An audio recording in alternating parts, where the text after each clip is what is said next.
जादू जैसा तेरा प्यार, लास्ट पार्ट 4।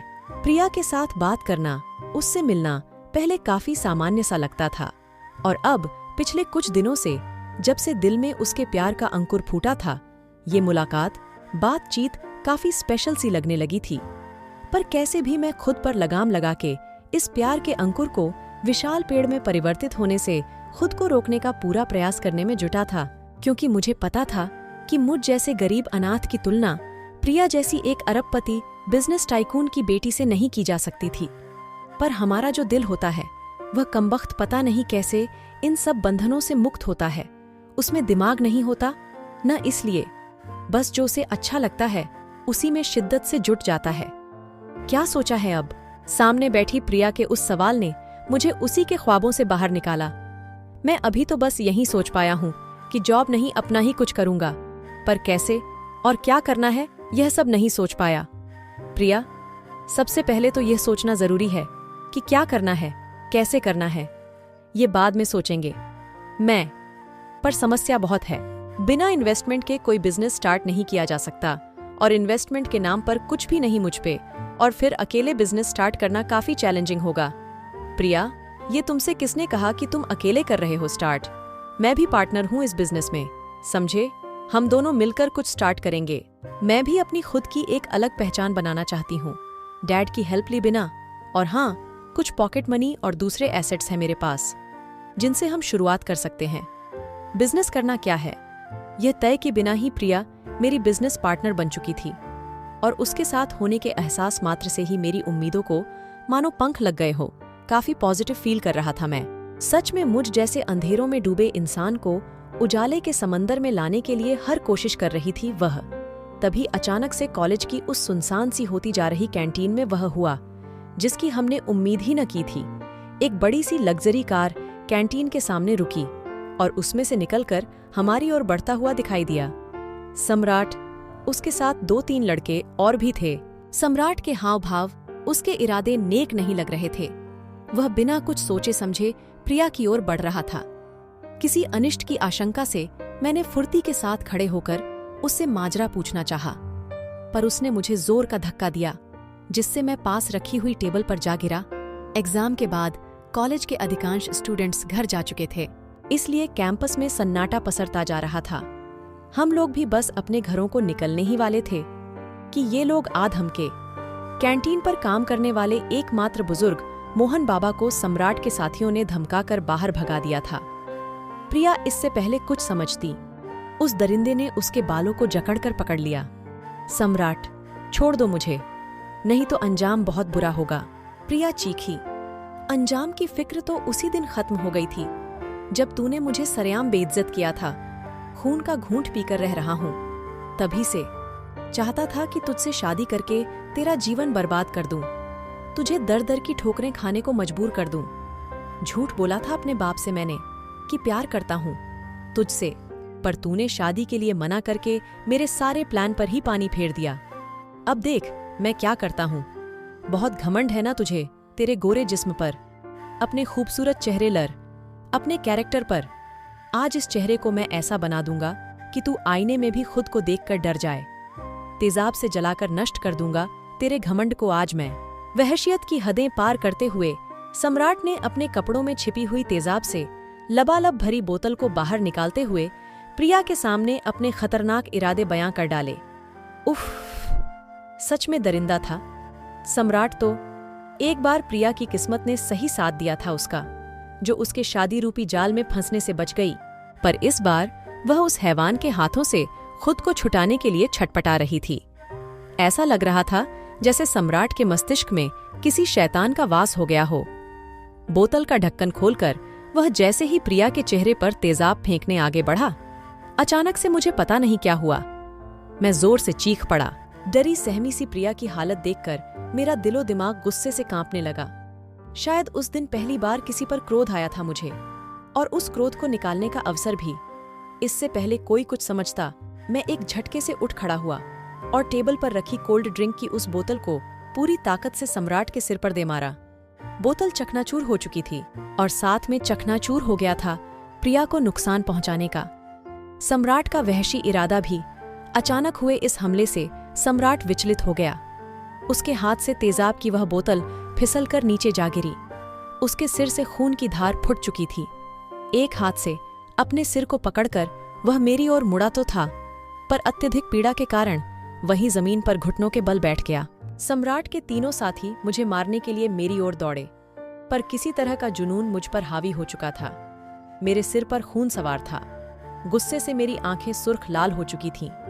मेरे हाथ में उस फूटी हुई कोल्ड ड्रिंक की बोतल का नुकीला हिस्सा अब भी मौजूद था। आओ सालों, माँ का दूध पिया है तो आगे बढ़कर दिखाओ, तीनों को काट डालूंगा। मेरी उस ललकार में मेरे सीने की धधकती आग का अंदाजा आसानी से लगाया जा सकता था।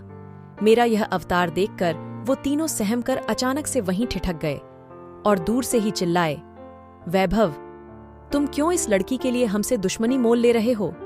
क्या लगती है वो तुम्हारी? मेरी जुबान, मेरे शरीर, मेरे गुस्से और मेरे दिल पर शायद मेरा नियंत्रण न रहा था इस समय। प्रिया को उस हाल में देखकर आपा खो चुका था। मैं कड़कड़ाती आवाज के साथ मैंने जवाब दिया, प्यार करता हूं मैं प्रिया से। मेरी प्रिया की ओर किसी ने आंख उठाकर भी देखा तो टुकड़ों में बांट दूंगा उसको। मैं अभी इसी वक्त भावनाओं में बहकर ये पता नहीं क्या बोल गया था। मैं पहले से ही मेरे इस नए स्वरूप को देख हैरान खड़ी प्रिया मेरी इस बात को सुनकर तो वह एकदम से सुन हो गई थी। दूर खड़ी खड़ी बस मुझे निहारे जा रही थी। लड़खड़ाते हुए सम्राट उठा और अपने साथियों को टूटी फूटी लड़खड़ाती आवाज में आदेश दिया, प पकड़ो इसे। सम्राट को खड़ा होते देख उसके साथी भी दूर दूर से ही मेरी घेराबंदी करने लगे, पर इससे पहले वो आगे बढ़ भी पाते, कॉलेज प्रबंधन के कुछ लोग एवं साथ में पुलिस भी वहां आ चुकी थी। साथ में मिहिर भी सामने खड़ा था। दरअसल कैंटीन के उन मोहन बाबा के पास मिहिर का मोबाइल नंबर था। उन्हीं ने कॉल करके मिहिर को इस घटना की जानकारी दी और मिहिर ने कॉलेज के डायरेक्टर को कॉल किया और कॉलेज से कुछ दूर खड़े पुलिस के PRV वाहन में मौजूद पुलिसकर्मियों को घटना के बारे में बताकर साथ ले आया। पुलिस ने तुरंत ही सम्राट और उसके साथियों को मौके पर ही गिरफ्तार कर लिया। एक बड़ा हादसा होते होते बच गया था। तभी मेरी ओर देखती प्रिया ने कुछ नोटिस किया तो वह चीख पड़ी, वैभव, चोट लगी है तुम्हें? मेरे बाएं पैर में घुटने से निचले हिस्से में खून बह रहा था। मेरी पेंट का निचला हिस्सा भी जलकर फट चुका था। दरअसल तेजाब की वह बोतल जब सम्राट के हाथों से नीचे गिरी तो उसमें से छिटककर काफी मात्रा में तेजाब मेरे पैर के निचले हिस्से पर भी जा गिरा था, जिसका एहसास अब मुझे असहनीय दर्द के साथ हो रहा था। मुझे बस इतना याद है कि उस दर्द की वजह से मैं होश खोकर नीचे गिरने वाला था, पर उससे पहले प्रिया ने मुझे संभालते हुए गिरने से बचाया और फिर उसके बाद जब होश आया तो खुद को हॉस्पिटल में पाया। सामने प्रिया, मिहिर, अनिकेत और सौम्या भी खड़े थे। प्रिया की आंखों में आंसू थे। मुझे होश में आते देख सब खुश हो गए। मेरे पैर में तेजाब की वजह से घाव हो गया था। डॉक्टर ने बताया था कि बहुत जल्दी मैं सामान्य हो जाऊंगा। प्रिया ने बताया कि सारे मामले के बारे में उसने अपने डैडी को बता दिया है। वह पुलिस कमिश्नर से मिलकर इस सारे घटनाक्रम का जिक्र कर चुके हैं। सम्राट पर सख्त कार्यवाही की जा रही है। अब वह कुछ सालों के लिए अंदर ही रहेगा। मैंने गौर से प्रिया की आंखें पढ़ने की कोशिश की तो पाया उन आंखों में मेरे लिए बहुत कुछ छिपा है। यह देखकर बरबस ही मेरे होंठों पर मुस्कान आ गई और फिर मरहम पट्टी के बाद हॉस्पिटल से मेरी छुट्टी हो गई। घाव की वजह से चलने में काफी दिक्कत हो रही थी, पर प्रिया का साथ भी किसी दवा से कम न था। काफी ठीक महसूस कर रहा था मैं अब। कॉलेज खत्म हो जाने के कारण अब आगे हॉस्टल में रहना भी अब संभव न था। मिहिर मुझे अपने साथ अपने रूम पर ले आया। तुझे भी तो ये रूम खाली करना होगा ना? जॉब लोकेशन दिल्ली मिली है ना तुझे? कब जा रहा है ज्वाइन करने? मिहिर से मैंने उसकी जॉब के बारे में पूछा। मिहिर, मेरा छोड़ो, तुम बताओ, तुम्हारे बिजनेस का प्लान कुछ आगे बढ़ा? मैं? नहीं यार, अभी तो सिर्फ इतना ही आगे बढ़ सका है कि एक पार्टनर मिल गया है बस। प्रिया, आगे क्या करना है? अभी सोचा नहीं मिहिर। यार ये बता, ये तेरे पार्टनर अगर एक की जगह दो हो जाएं तो चलेगा क्या? मैं समझा नहीं यार। दूसरा पार्टनर मतलब? मिहिर, दूसरा पार्टनर मतलब मैं। मिहिर भी मेरे साथ आ चुका था। ये एक सरप्राइज जैसा था मेरे लिए। भरी हुई आंखों के साथ गले से लगा लिया उसे मैंने। उधर प्रिया अपने घर पर थी। उसे मैं फोन पर मिहिर द्वारा हमारे साथ आने का डिसीजन बता चुका था। हमने बिजनेस का प्लान डिस्कस करने के लिए अगली सुबह कॉफी शॉप पर मिलने का प्लान बनाया। मिहिर के हमें ज्वाइन करने की खुशी को सेलिब्रेट करती हुई प्रिया को अचानक उसके डैड ने आवाज देकर अपने पास बुलाया। मेरी प्यारी बिटिया, अब तो बता दो ना अपने डैड को, कौन है वो? इस बार डैड के सवाल ने प्रिया को विचलित नहीं किया था। उनके सवाल से वह शर्मा गई थी और बिना कोई जवाब दिए वहां से जाकर सीधा अपने रूम में जा पहुंची। प्रिया मेरे बारे में ही सोच रही थी, तभी देखा कि उसकी मॉम सामने खड़ी है। मॉम, प्रिया बेटा। प्रिया, हाँ मॉम। मॉम, अभी तुम बाप बेटी की बात सुनी तो सोचा तुझसे बात करूं। बता क्यों नहीं देती अपने डैड को वैभव के बारे में? मॉम के मुंह से सच सुनकर प्रिया दंग रह गई थी। मॉम को यह सब कैसे पता? अब क्या जवाब दूं मैं उनको? लड़खड़ाती जुबान से प्रिया ने बोलने की कोशिश की। नहीं मॉम, ऐसा कुछ नहीं। मॉम बेटा, तुझे लगता है क्या कि तू मुझसे झूठ बोल सकती है? माँ हूं तुम्हारी, सब खबर रखती हूं, समझी? सच ही तो कह रही थी। वह बेटी के हर सुख दुख की खबर रहती है एक माँ को। नजरें झुका ली थी प्रिया ने अपनी माँ के सामने। वैसे बेटा, अच्छा लड़का है वैभव, जज किया है मैंने उसको। खुश रहोगी तुम उसके साथ। मॉम ने तो फाइनल मोहर भी लगा दी थी मुझ पर प्रिया को पता था कि उसके पापा काफी प्रैक्टिकली पर्सन है। वह तब तक तैयार नहीं होंगे जब तक मैं अच्छे से सेटल्ड नहीं हो जाता। इसलिए भी वह चाहती थी कि मैं बिना किसी सपोर्ट के खुद को एक ब्रांड के तौर पर स्थापित करूं। अगले दिन कॉफी शॉप पर हम तीनों बिजनेस प्लान पर डिस्कस कर रहे थे। मुझे ढंग से चलने में अभी कुछ दिक्कत हो रही थी, पर फिर भी मिहिर का सपोर्ट लेकर मैं आसानी से यहाँ तक आ चुका था। रात भर जागकर मैंने ये सोचा है कि क्यों ना हम कोई ऐसा ऑनलाइन स्टार्टअप स्टार्ट करें जिसमें हमारी भूमिका एक ब्रोकर की हो। जोमैटो, स्विग्गी, ओला टाइप कोई सर्विस। इसमें इन्वेस्टमेंट भी कम होगा और इसका लॉन्ग टाइम एडवांटेज काफी मिलेगा। प्रिया ने अपने दिमाग पर जोर डालते हुए अपना आइडिया हम सबके सामने रखा। मिहिर, हाँ अच्छा है आइडिया पर फूड डिलीवरी, रेस्टोरेंट्स और रेंटल टैक्सीज की फील्ड में तो पहले से ही कई सर्विस प्रोवाइडर्स काम कर रहे हैं। कुछ नया करना होगा हमें। कोई ऐसी सर्विस जिसकी जरूरत हर तबके के लोगों को पड़ती हो। उसके बाद हम तीनों काफी देर माथापच्ची करते रहे। फिर हम तीनों ने मिलकर तय किया कि हम एक ऐसी सर्विस तैयार करेंगे जो जरूरतमंद स्टूडेंट्स एवं एम्प्लॉयज को पुणे शहर में रेंट पर रूम और फ्लैट्स उपलब्ध कराएगी। चूंकि पुणे में हमारी तरह बाहर के बहुत से स्टूडेंट्स और एम्प्लॉयज का आना बना रहता है, यहाँ आने के बाद उनकी बेसिक नीड होती है रहने के लिए किराए का घर। इसको लेकर वह काफी परेशान भी होते हैं, वह ठगे भी जाते हैं। हमने तय किया कि एक ऐप के माध्यम से हम ऐसे लोगों को रेंटेड प्रॉपर्टी दिलवाने में मदद करेंगे जिसका सर्विस चार्ज भी लेंगे। तो इस तरह से हमारे एक आइडिया ने बिजनेस स्टार्टअप का रूप ले लिया था और हम तीनों इस आइडिया को धरातल पर लाने की मेहनत में जुट गए। प्रिया और मिहिर ने अपना सारा जेब खर्च इस स्टार्टअप पर लगा दिया था। मुझ पर तो इन्वेस्ट करने को तो कुछ था नहीं, सो बस मैं अपना दिमाग इस स्टार्टअप में इन्वेस्ट करने में ही लगा हुआ था। शहर के कई ऐसे ब्रोकर्स को हमने अपने साथ जोड़ा जो प्रॉपर्टी रेंट पर दिलाने का काम करते थे। ऐसे नए लोगों को कम प्रॉफिट पर साथ जोड़ने के लिए कन्वेंस करने में दिक्कत तो काफी हुई, पर जब उन्हें फ्यूचर में अच्छे खासे प्रॉफिट दिलाने का यकीन दिलाया तो वह खुशी खुशी हमारे साथ जुड़ गए। प्रिया के साथ काम करते हुए हर कठिन काम भी बड़ी आसानी से हो जा रहा था, सिवाय एक काम को छोड़कर, प्रिया को अपने दिल की बात बताने का काम। मैं भी जान गया था कि वह मुझे प्यार करने लगी है और वह भी यह बात जान चुकी थी। फिर भी उसे डायरेक्ट प्रपोज करने की हिम्मत अभी तक नहीं जुटा पाया था मैं, या यूं कहिए कि मैं एक परफेक्ट टाइम आने का इंतजार कर रहा था। फिलहाल हमारी दिन रात की मेहनत रंग लाई और empire.com के नाम से हमने एक ऐप्स जल्दी ही लॉन्च किया। इसके माध्यम से रेंटेड प्रॉपर्टी लेने वालों की सुविधाओं एवं सुरक्षा का हमने पूरा ध्यान रखा। बिना किसी झंझट के कम समय में ही रूम और फ्लैट उपलब्ध कराने वाला यह ऐप्स बहुत कम समय में स्टूडेंट्स एवं अन्य जरूरतमंदों के बीच बहुत कम समय में ही जबरदस्त पॉपुलर हो गया। 1 साल लगातार दिन रात मेहनत करने के साथ हमारा स्टार्टअप एक बिजनेस मॉडल में तब्दील हो चुका था। हम 3 दोस्तों की टीम अब 30 लोगों के स्टाफ में बदल चुकी थी। अपने स्टार्टअप के सफलतापूर्वक 1 साल पूरे होने के उपलक्ष्य में हमने एक प्रोग्राम ऑर्गेनाइज किया था। इस अवसर पर हम अपने ऐप की सर्विस का शुभारंभ देश के 20 अन्य प्रमुख शहरों में भी करने जा रहे थे। स्पेशल गेस्ट के रूप में हमने जय महाराष्ट्र स्टील्स के चेयरमैन मिस्टर खड़कचंद्र भालेराव चटखनी अर्थात प्रिया के डैड को इनवाइट किया था। प्रोग्राम की सारी तैयारी हो चुकी थी। हम सभी दिन भर की व्यस्तता के कारण थक कर चूर हो चुके थे। मैं प्रिया को उसके घर ड्रॉप करने बाइक से निकला था। कल के प्रोग्राम का डिस्कस करते हुए हम दोनों आगे बढ़ रहे थे। तभी अचानक से मैंने लेक व्यू के सामने बाइक रोक दी। शहर के बीचों बीच ये एक कृत्रिम रूप से बनाया गया झरना है, जो शाम के समय अपनी सुंदरता एवं शीतलता से पास गुजरने वाले यात्रियों का मन मोह लेता था।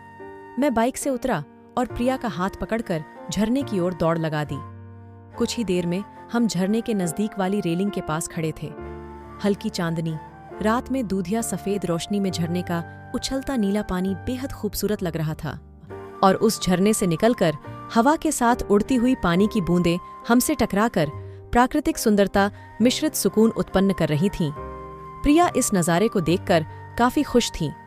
तभी मैंने उसकी खुशी को कई गुना बढ़ा देने की एक छोटी सी कोशिश की।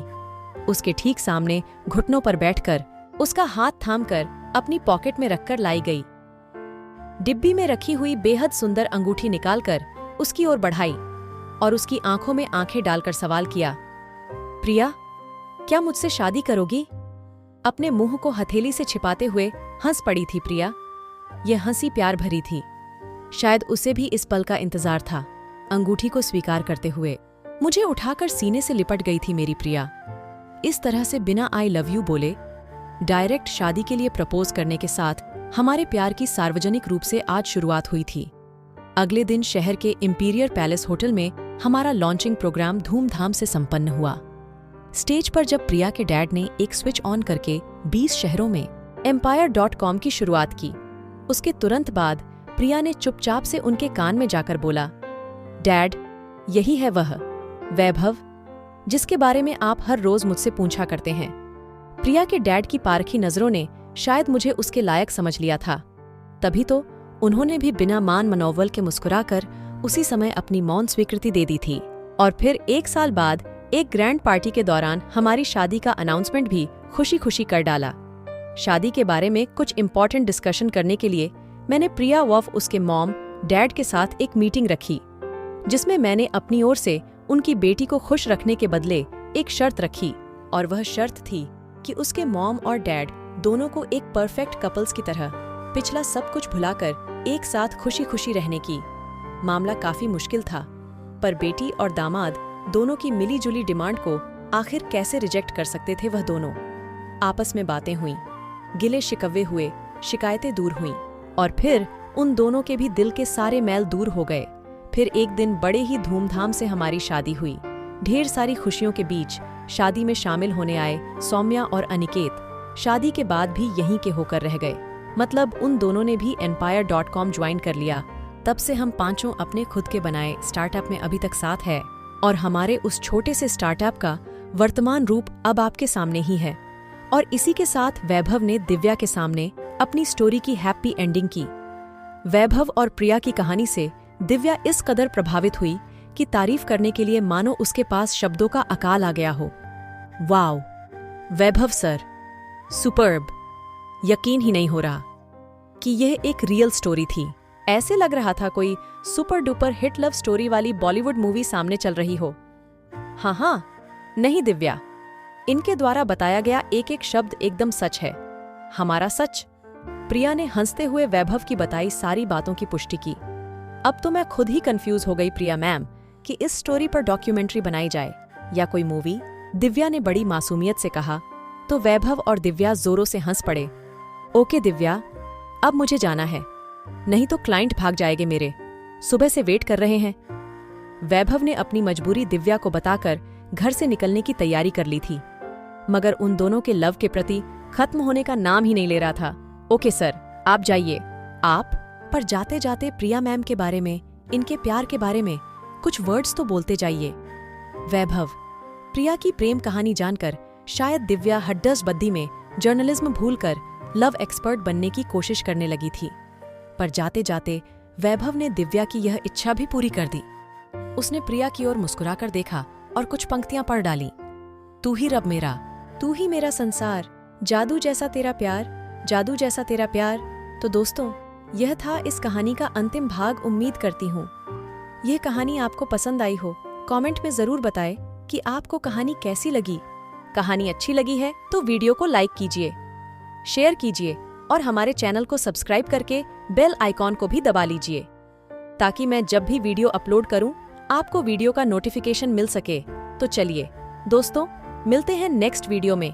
तब तक के लिए bye and thanks for watching video.